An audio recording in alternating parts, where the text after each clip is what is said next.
ये तानाशाह रहेगा, जीत हार अलग होती है। पार्टियां जीतते हैं हारती हैं, व्यक्ति जीतता है हारता है, लेकिन ये चुनाव जो है ये व्यक्ति और पार्टी के जीतने हारने का नहीं है। ये चुनाव निश्चित रूप से इस देश के प्रजातंत्र का भविष्य। विपक्ष का जो है महागठबंधन तैयार हुआ है, 26 दल उसमें जुड़े हैं और मिलकर के एकत्र होकर के उन्होंने ये रणनीति बनाई है कि 2024 में एनडीए को हराना है, मोदी जी को सत्ता से बाहर करना है। उस पर आपका क्या कहना है? उसमें हम इतना ही कहना चाहते हैं कि आज इस तरह की परिस्थिति की नौबत क्यों आई।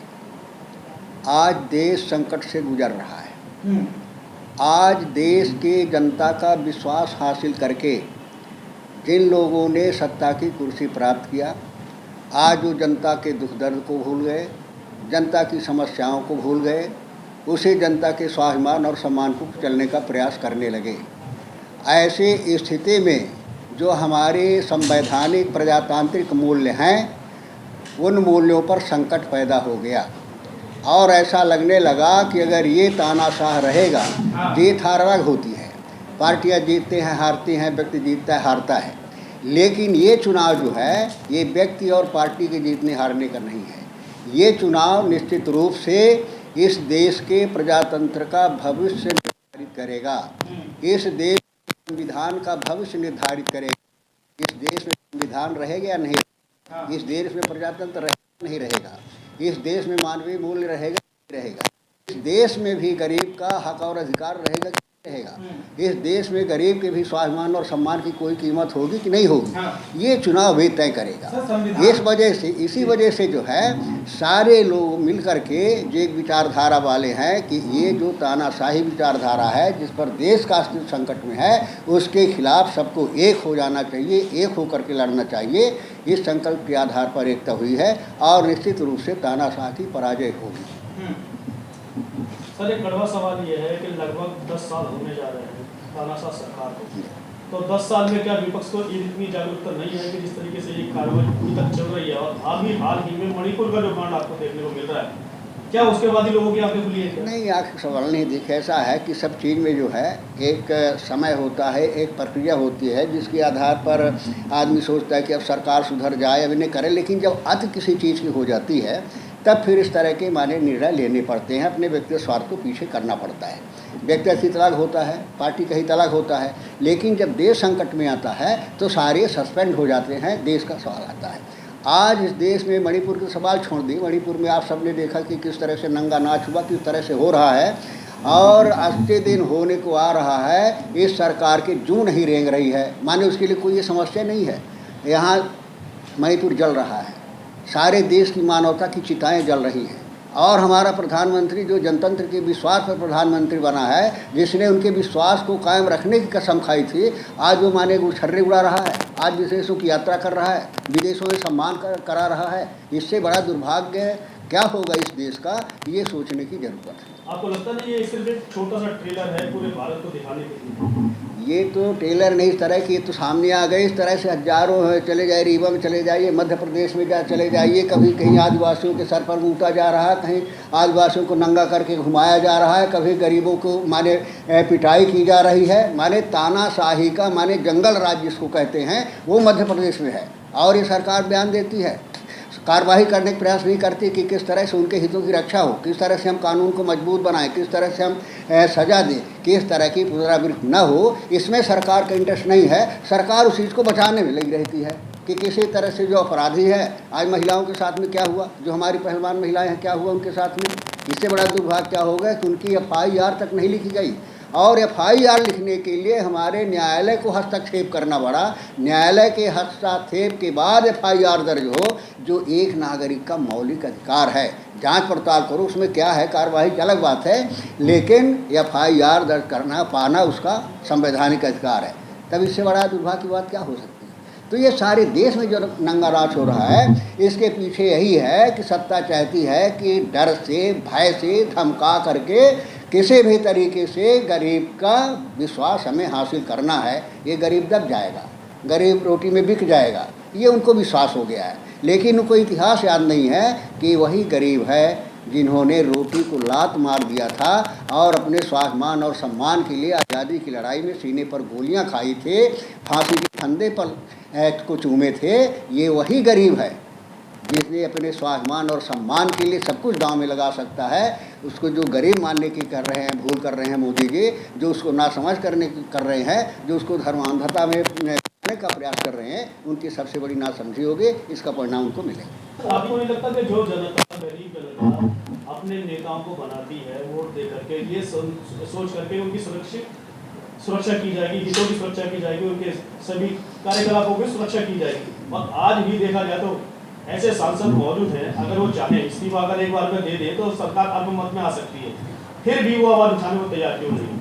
उसके वजह ये है, उसमें हमारे बहुत ऐसे SC ST OBC माइनॉरिटी के सांसद हैं, विधायक हैं, जो उस आवाज़ को उठाते हैं और पुरजोर तरीके से उठाते हैं। लेकिन ये भी बात सही है कि बहुत ऐसे हमारे सांसद विधायक हैं जो उस आवाज़ को नहीं उठाते। उसकी वजह है कि वो जो सांसद बने हैं, जो विधायक बने हैं, वो वास्तव में कहीं न कहीं अपने तरीके से बने हैं, कभी न कभी किसी की कृपा से बने हैं, किसी की सहायता लेकर के बने हैं, और जो गरीबों का विश्वास है, गरीबों का जो साथ है, उसके साथ के पर नहीं बने हैं। इस वजह से उनको भरोसा होता है कि हमारे ऊपर जब संकट आएगा तो नेता बचा पाएगा, वो जनता हमारी रक्षा नहीं कर पाएगी, उनको भरोसा नहीं हो पाया है। तो इस वजह से उस चीज़ की कमी है। नहीं, बात सही है कि अगर जितने हमारे सांसद विधायक चुने हुए हैं, अगर सारे के सारे मानव उस पर आ जाएँ तो उसमें कोई कुछ नहीं बिगाड़ सकता, लेकिन उनकी मजबूरियाँ हैं कि जब वो संकट में आते हैं, ऐसी क्या जो अपने सब हितों की रक्षा नहीं कर पाए? नहीं तो वही ना कह रहे हैं, वही जागरूकता, उनमें भी जागरूकता नहीं है कि जो माने जिस पद्धति पर बनता है, जो दूसरे के सहारे पर बढ़ेगा, पैसे वाले की पर बढ़ेगा, पैसे लेकर के उससे चुनाव लड़ेगा और पैसे दे करके उससे माने टिकट प्राप्त करेगा, तो कहीं न कहीं वो मानवीय रूप से माने उसके अधीन होगा। वो आज इस देश में हो रहा है कि स्वच्छ जो है प्रजातांत्रिक व्यवस्था से सारी व्यवस्था नहीं चल रही है। पैसे के आधार पर, धन के आधार पर, पद के आधार पर लोगों को गुमराह करने का, खरीदने का, तोड़ने का प्रयास होता है, जिसमें आज हमारी जागरूकता न होने के कारण बहुत सारे समाज के लोग उसके शिकार होते हैं, जो एक वजह है कि हमारी आवाज़ इतनी ऊंची से नहीं बढ़ पाती। महिलाओं पर सबसे ज़्यादा उत्पीड़न देखने को मिल रहा है, और इस समय जो राष्ट्रपति हैं, जिसे कि प्रथम नागरिक कहा जाता है, वो द्रौपदी मुर्मू जी, वो भी एक महिला ही है। आवाज़ उठाते कभी दिखाई नहीं दी, ना ही वो किसी मीडिया या सोशल मीडिया पर बात करते दिखाई दी, और जब मंदिरों में जाने पर भी उनको रोक दिया जाता है, जबकि उनके अधिकार क्षेत्र में ये है कि वो जब चाहे तब संसद को भंग कर सकती हैं। क्यों ये आवाज़ नहीं उठती और क्यों वो दबी हुई? नहीं, निश्चित रूप से आवाज़ उठनी चाहिए।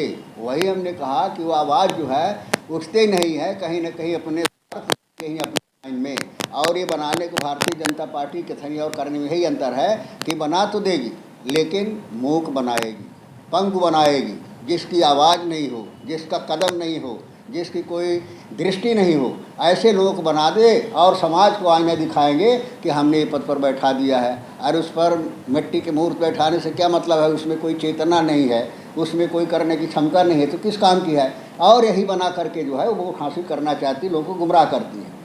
आज बाबा साहब की पूजा हो रही है, बाबा साहब की इनका है कि मूर्तियाँ बनाओ, तो मूर्तियों में माला पहनाओ और उनके विचारों पर ताला लगा दो। तो मूर्ति पे माला, विचार पे ताला, ये भारतीय जनता पार्टी का नियम है, जिसके आधार पर भारतीय जनता पार्टी कर रही है। 2024 को जिस तरीके से साधने की कोशिश की जा रही है, विपक्षी सब एकजुट होते नजर आ रहे हैं, लगता है आपको कि पार पा पाएंगे जिस तरीके से आज भी 22 लाख? नहीं, देखिए ऐसा है कि प्रजातंत्र में जो है, जो सबसे गुमराह होता है, सबसे सताया जाता है, सबसे दबाया जाता है, वही एक दिन सबसे बड़ी ताकत के रूप में आता है। ये कहते हैं ना कि नहीं, कहते हैं कि जो पैरों तले मिट्टी रौंदी जाती है, एक दिन वही मीनार बनती है। तो दलित जो है, गरीब जो है, पिछड़ा जो है, अब इसकी चरम सीमा हो गई, पानी सर के ऊपर आ गया, और जब इसमें रिएक्शन पैदा होगा तो मोदी का बाप उसको ठीक नहीं कर सकता है, उसकी कुर्सी नहीं बचा सकता है। ईवीएम कैसे साथ देंगे? अभी 22 लाख गायब हैं। नहीं, अब उसके खिलाफ भी आंदोलन होना चाहिए, हमारा मानना है। और जहाँ लोगों के विचार में आ रहा है कि ईवीएम की लड़ाई अब उसी तरह से लड़ना पड़ेगा। ईवीएम एक बहुत बड़ी कमजोरी है और उसमें काफ़ी गुंजाइश है, करते हैं न करते कितना करते हैं, लेकिन उसमें गुंजाइश है। जिस चीज़ में गुंजाइश है उसकी लड़ाई अब लड़ना चाहिए और हमें विश्वास है कि लड़ेंगे। सर आप ईवीएम की लड़ाई कब लड़ेंगे? जब सब कुछ बर्बाद हो जाएगा तब लड़ेंगे? ये गठबंधन कर रहे हैं, ईवीएम को हटाने के लिए गठबंधन क्यों नहीं अभी तक किया गया? नहीं, वो सब मुद्दे यार हैं, सुनिए, गठबंधन तो बन जाए, गठबंधन बन गया, उसमें बात हो गई है। अब वो कॉमन प्रोग्राम जो है, मिनिमम कॉमन प्रोग्राम जो है वो तय होगा कि किस किस मुद्दे पे हमें सबको मिल करके तो पहले आप इलेक्शन लड़ेंगे या पहले ईवीएम को हटाएंगे? नहीं, इलेक्शन पहले ईवीएम हटाने का अभियान चलाएंगे। कौन कौन से ऐसे कॉमन मिनिमम एजेंडेज हैं जिनके ऊपर आपकी जो प्राथमिकता रहेगी? अब इसमें देखिए, हम उसको नहीं बता सकते, क्योंकि जो प्राथमिकताएं तय होती है, जो हमारे वरिष्ठ नेता है, पार्टी की जो हाई कमांड है, हर पार्टियों के नेता है, वो लोग बैठेंगे और सब विचार विमर्श करने के बाद जो मिनिमम प्रोग्राम तय होगा उसका। तो आपको एक आखिरी सवाल लगता है कि 2024 में सत्ता परिवर्तन आप लोग कर पाएंगे? 2024 में दो ही तय होना है, या तानाशाह रहेगा या जनतंत्र रहेगा। तो हमें नहीं लगता कि तानाशाह रहेगा, जनतंत्र की विजय होगी। जनतंत्र की लड़ाई में प्रधानमंत्री कौन रहेगा? जनतंत्र की लड़ाई में प्रधानमंत्री 2024 में कौन रहेगा? वो समय और परिस्थिति तय करेगी। कुछ आपने कुछ थोड़ा बहुत नहीं, कुछ नहीं, समय और परिस्थिति तय करेगी। सर अभी तक के इतिहास में कोई भी जो है बहुजन का जो है प्रधानमंत्री नहीं बना, तो क्यों ना उस जो भी लोगों की मीटिंग हो रही है, जो पार्टियों की मीटिंग हो रही है, क्यों ना एक बहुजन के नेता के रूप में जो 4 बार मुख्यमंत्री बन चुके हैं उनका नाम आगे लिया जाए? नहीं, देखिए, हम उससे डिफर करते हैं। डिफर इसलिए करते हैं कि आज देश का प्रधानमंत्री कौन है? पिछड़ा। मध्य प्रदेश का मुख्यमंत्री कौन है? पिछड़ा। फिर क्या ज़रूरत है? पिछड़ा का प्रधानमंत्री हो तो गया। पद से और प्रधानमंत्री बनने से मतलब नहीं है। प्रधानमंत्री हमारा हितैषी वो है, हमारी पहचान होनी चाहिए कि गरीब का, दलित का, पिछड़े का हितैषी कौन है, उसकी लड़ाई कौन लड़ सकता है, उसको सामाजिक न्याय कौन दे सकता है। जो दे सकता है वही हमारा है। तो आज तो प्रधानमंत्री हमारी दलित की बैठे, वो राष्ट्रपति दलित की बैठी हुई हैं। तो केवल माने जाति वर्ग के से भला नहीं होगा, भला होगा उस विचारधारा से, जिस विचारधारा ने अपना सर्वस्व न्यौछावर करके हमें आपको भविष्य देने के लिए अपना वर्तमान बर्बाद कर दिया, उस विचारधारा की आज जरूरत है। तो क्या कहेंगे आप सर, 2024 के चुनाव आने हैं, 23 में भी कई राज्यों में चुनाव हो रहे हैं, कि जनता जो है लगातार जो मोदी सरकार के समर्थन में दिखाई दे रही है, सड़कों पर मोदी के नारे लगते हैं, उस पर आपका क्या कहना है? हम इतने देश की जनता से कहना चाहते हैं कि अब समय आ गया है, बहुत भटक लिए, बहुत कुछ कर लिए और सारे विचारधारा, सारे चेहरे उजागर हो गए हैं आपके सामने। अब उसमें ज़्यादा तर्क की ज़रूरत नहीं, उदाहरण की ज़रूरत नहीं है, पहचान में आ गए चेहरे। 2024 में आप भी इलेक्शन फाइट करेंगे? 2024 में आप इलेक्शन फाइट करेंगे? वो तो 24 में देखा जाएगा, पार्टी जिसको जो करेगी निर्णय, पार्टी का निर्णय है, व्यक्ति नहीं होता। पार्टी हमारे जो 24 घंटे तैयारी, हम लोग तो माने भागने वाले लोग हैं, हम लोग हर 24 घंटे तैयारी करते हैं। ऊंचे लेवल के जो नेता हैं अभी, वो क्यों ना एक गठबंधन कहें या जो है एक बहुजनों की एक पार्टी लेके आने के लिए कहें, या बहुजन कोई दूसरी पार्टियों में ना जाए, वो ऐसा नहीं हो सकता? नहीं, बहुजन समाज देखिए, पहचान और लड़ाई जो है, लड़ाई विचारधारा की है, पहचान विचारधारा का संकट है। विचारधारा से हमें पहचानना होगा कि अपना कौन है, पराया कौन है, समझे ना, और उस विचारधारा को मजबूत करने की ज़रूरत है, चाहे वो कहीं भी। आखिरी सवाल है सर आपसे, महागठबंधन में 26 दल हैं और एनडीए के पास 38 दल हैं, तो परिणाम क्या रहने वाला है? परिणाम रहने वाला ऐसा है कि मोदी तो सब पर भारी, जब सब पर अकेला भारी है तो उसको छोटे छोटे जिनका कोई अस्तित्व नहीं, उनको भी गठबंधन में संख्या बना करके जो है दिखाना चाहते हैं कि हमारे पास ज़्यादा जनसंख्या है। इसका मतलब ये है कि मोदी कमज़ोर हो गया है और मोदी अपनी कमज़ोरी को पहचान रहा है। इस वजह से गलत आंकड़े, संख्या दिखा करके लोगों को भ्रम में डालना चाहता है, वो नहीं होगा। 300 सीटों से ज़्यादा आ रही, अमित शाह जी ने बोला है 300 सीटों से 2024 का चुनाव तय कर देगा कितनी सीटें आ रही हैं। तो क्या होने वाला, परिवर्तन निश्चित है? बिल्कुल, मोदी हटेगा, 2/3 बहुमत से सरकार बनेगी। सर, लोकतंत्र में लोगों के वोटों की सबसे ज़्यादा बड़ी पावर होती है। वो जनता जो आज भी अनपढ़ है, अनभिज्ञ है, ज्ञान की कमी है, उनको आप कैसे समझा पाएंगे, किस ओर जाएंगे? देखिए, वही समझा रहे हैं। ये उस समय भी लगता था जब देश की आज़ादी की लड़ाई चल रही थी, तो उसमें पैसे वाले लोग नहीं थे, उसमें राजा महाराजा नहीं थे, उसमें कौन था? वही गरीब था, वही दलित था, वही बिरसा मुंडा, टंटैया, भील जैसे वनवासी लोग थे हैं। जब उन्होंने समझ लिया कि स्वाभिमान और सम्मान की कीमत क्या होती है तो उन्होंने रोटी को ठोकर मार दिया था। वही 24 में इस देश की जनता करेगी। सर क्यों ना पहले ही प्रधानमंत्री का नाम ऐसा पार्टी मिलकर घोषित कर दें जिससे पूरा देश की जनता जान जाए कि हाँ हमारा प्रधानमंत्री होगा, जिससे कि वोट बैंक निकल गए। नहीं, प्रधानमंत्री होने से भला नहीं होता, विचारधारा से होता है। जब समय परिस्थिति आए उस परिस्थिति में जो है नेता तय हो जाएगा, नेतृत्व तय हो जाएगा। सर धन्यवाद। बहुत बहुत धन्यवाद आप सबके लिए।